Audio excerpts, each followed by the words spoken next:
আসসালামু আলাইকুম বন্ধুরা, আশা করি সবাই ভালো আছেন। আলহামদুলিল্লাহ, আপনাদের দোয়ায় আমিও ভালো আছি। চলে আসছি নতুন একটা রান্নার রেসিপি নিয়ে আপনাদের কাছে। আর সকলকে জানাই ইকরামিনা চ্যানেল থেকে স্বাগতম। তো বন্ধুরা, আজকে তোমাদের সাথে করে দেখাবো খুব মজাদার একটি রান্নার রেসিপি। আশা করি সবার ভালো লাগবে। তো বন্ধুরা, সম্পূর্ণ ভিডিওটি দেখে একটি লাইক করে, যদি আপনাদের ভিডিওটি পছন্দ হয়ে থাকে অবশ্যই চ্যানেলটা সাবস্ক্রাইব করে আমার পাশে থেকে যাবেন। তো বন্ধুরা, আজকে তোমাদের সাথে করে দেখাবো আমি পুঁই বিচি রান্না। আমরা এটাকে পুঁই বিচি বলে ডাকি, অনেকে অনেক নামে ডেকে থাকেন, অনেকে পুঁই ফুলও বলেন। তো যে নামেই ডাকেন না কেন, এই পুঁই বিচি রান্না কিন্তু খুবই মজার। আজকে আমি এটা রান্না করে দেখাবো আপনাদেরকে। এই মসুরের ডাল দিয়ে আমি এখানে কিছু পরিমাণ মসুরের ডাল নিয়েছি আমি কিছু পরিমাণের এখানে পুঁই বিচি। তো বন্ধুরা, প্রথম তো আমি ডালটা ভালো করে ধুয়ে আমি চুলায় বসিয়ে দিচ্ছি, আর আমি পুঁই বিচিগুলো কেটে নিচ্ছি। তো বন্ধুরা, ফিরে আসছি আমি কিছুক্ষণ পর। দেখো, আমি চুলায় ডাল ধুয়ে বসিয়ে দিয়েছি। এখন আমি এতে দিয়ে দিচ্ছি দুটো কাঁচামরিচ ফালি করে কাটা, দিয়ে দিচ্ছি মাঝারি সাইজের একটি পেঁয়াজ কুচি, আর আমি 3 কোষের মতো এখানে রসুন কুচি করে রেখেছিলাম। এখান থেকে অর্ধেক আমি এখানে দিয়ে দেবো, আর বাকি অর্ধেক আমি রেখে দেবো শেষে ফোড়ন দেওয়ার জন্য বা তেল বাগার দেওয়ার জন্য।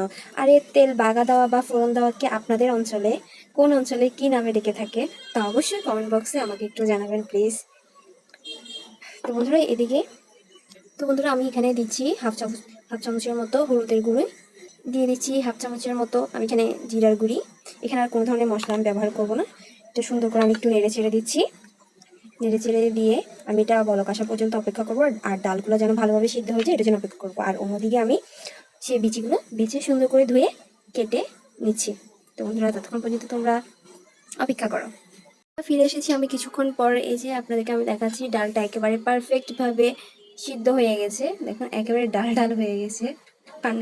আমরা যে পাতলা ডাল রান্না করি ওরকম হয়ে গেছে গা।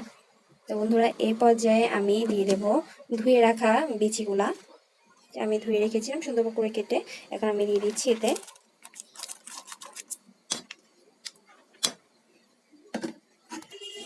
তো বন্ধুরা, এর সাথে আমি দিয়ে দিচ্ছি স্বাদ অনুযায়ী লবণ।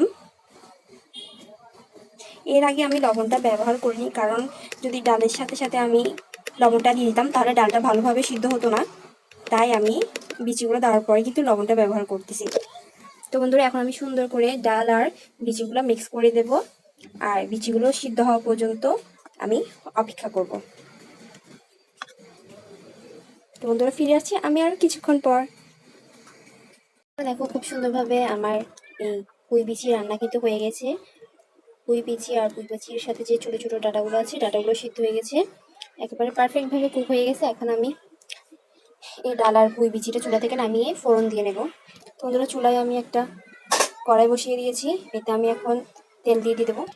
তো বন্ধুরা, দেখো, আমি এখানে কিছু পরিমাণে তেল দিয়ে দিয়েছি। এখন আমি এতে দিয়ে দেবো যে আমি রসুন কুচিগুলো রেখেছিলাম, ওই রসুন কুচিগুলো দিয়ে দিচ্ছি। ভালোভাবে নেড়ে চেড়ে নিচ্ছি, একটু লাল করে নেব। তো বন্ধুরা, আমি এই যে এই পর্যায়ে একটু বাদামি করে ভেজে নিয়েছি। এখন আমি এই তেল আর রসুনগুলো দিয়ে দিব সে ডাল আর পুঁই বিচির মধ্যে। বন্ধুরা, দেখো, আমি ঢেলে দিচ্ছি। তো বন্ধুরা, এই যে দেখো, তৈরি হয়ে গেল আমার পুঁই বিচি রান্না। তো আমি ফিরে আসছি পরিবেশন করে। তো বন্ধুরা, তৈরি হয়ে গেল আমার মজাদার পুঁই বিচি রান্না। আশা করি আপনাদের সকলের ভালো লেগেছে। তো বন্ধুরা, আমার রেসিপিগুলো যদি আপনাদের ভালো লেগে থাকে অবশ্যই আমার চ্যানেলটা সাবস্ক্রাইব করে আমার পাশে থাকবেন, এবং কি পাশে থাকা বেল আইকনটি ক্লিক করে দিবেন, যাতে করে নতুন নতুন রেসিপিগুলো আপনাদের কাছে গিয়ে পৌঁছায় এবং নতুনরা দেখার সুযোগ পায়। তো বন্ধুরা, নেক্সট ভিডিও আসা পর্যন্ত সকলে ভালো থাকবেন, সুস্থ থাকবেন। আল্লাহ হাফিজ।